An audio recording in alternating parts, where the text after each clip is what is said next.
Poser une perfusion intraveineuse. Il est important de savoir poser une perfusion intraveineuse pour prendre soin des femmes lors de l'accouchement.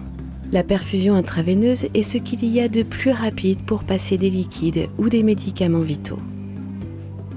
Cette vidéo vous montrera comment poser une perfusion intraveineuse et éviter les erreurs fréquentes.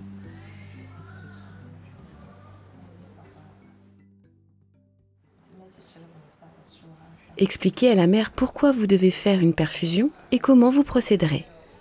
Demandez-lui son consentement. Lavez soigneusement vos mains à l'eau et au savon. Rassemblez ensuite tout votre matériel. Une canule de perfusion intraveineuse avec un calibre de dimension 16 ou 18, un garrot, des boules de coton avec ou un antiseptique. Découpez quelques rubans adhésifs, puis ajoutez des accessoires, des gants d'examen propres et une poche de liquide intraveineux. Installez d'abord la perfusion intraveineuse. Placez ensuite le garrot autour du bras de la femme.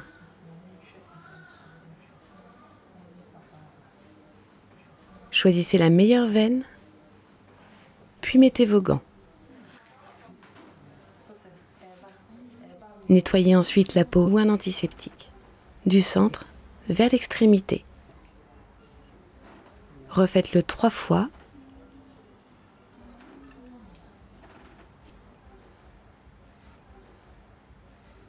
Et laissez la peau sécher. Posez la perfusion intraveineuse. Premièrement, stabilisez la veine. À présent, maintenez la main dans une position fléchie pour garder la veine stable. Avec l'ouverture de l'aiguille orientée vers le haut, piquez la veine avec une faible inclinaison. Ensuite, au fur et à mesure que vous enfoncez légèrement l'aiguille, posez la canule de perfusion presque à plat sur la peau.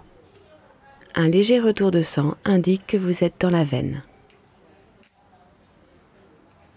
Maintenant, avec votre index derrière le moyeu, poussez-le doucement pour insérer le tube, aussi appelé canule, en toute sécurité dans la veine. Ensuite, faites glisser la canule jusque dans la veine. Jetons un coup d'œil sous la peau.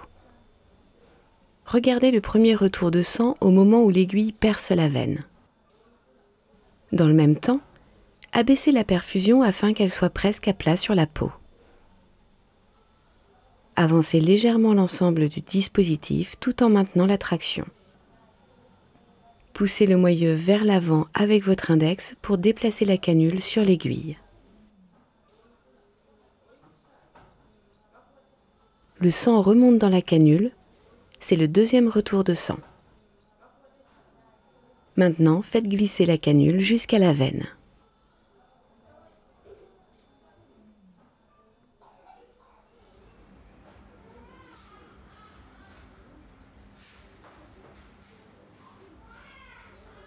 Appuyez sur la veine au-dessus de son emplacement, puis relâchez le garrot. Enlevez le bouchon à l'extrémité de l'aiguille et gardez-le dans un endroit propre et sûr. Puis retirez complètement l'aiguille et jetez-la dans une poubelle pour objet tranchant. Maintenant, vérifiez que la veine est en bon état en y injectant plusieurs millilitres de solution saline stérile ou en connectant votre perfusion intraveineuse et en introduisant du liquide dans la veine. Si la veine n'enfle pas,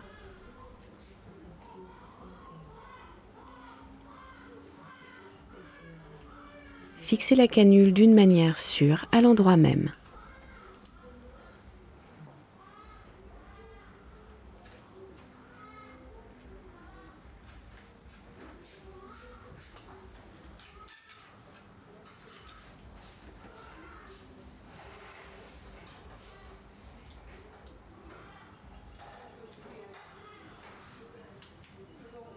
Puis retirez la seringue et rebouchez.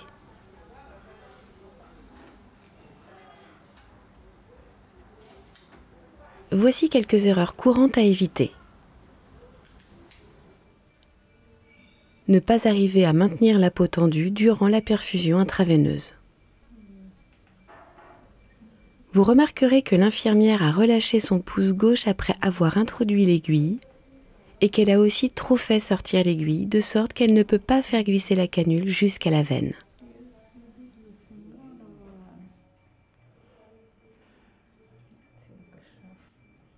L'autre erreur est de pousser la pointe de l'aiguille vers la veine au lieu du tube plastique, aussi appelé canule.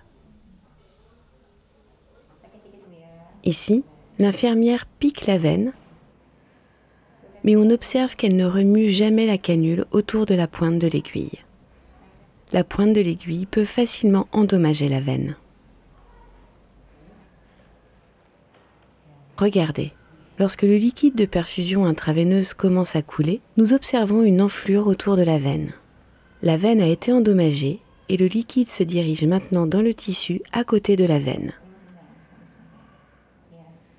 Vous devez retirer la perfusion intraveineuse et essayer à nouveau sur l'autre bras.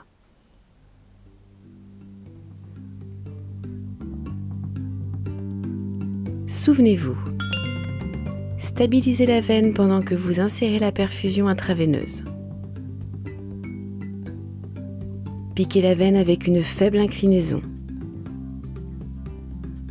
Faites glisser la canule juste au-delà de l'aiguille et en toute sécurité jusqu'à la veine.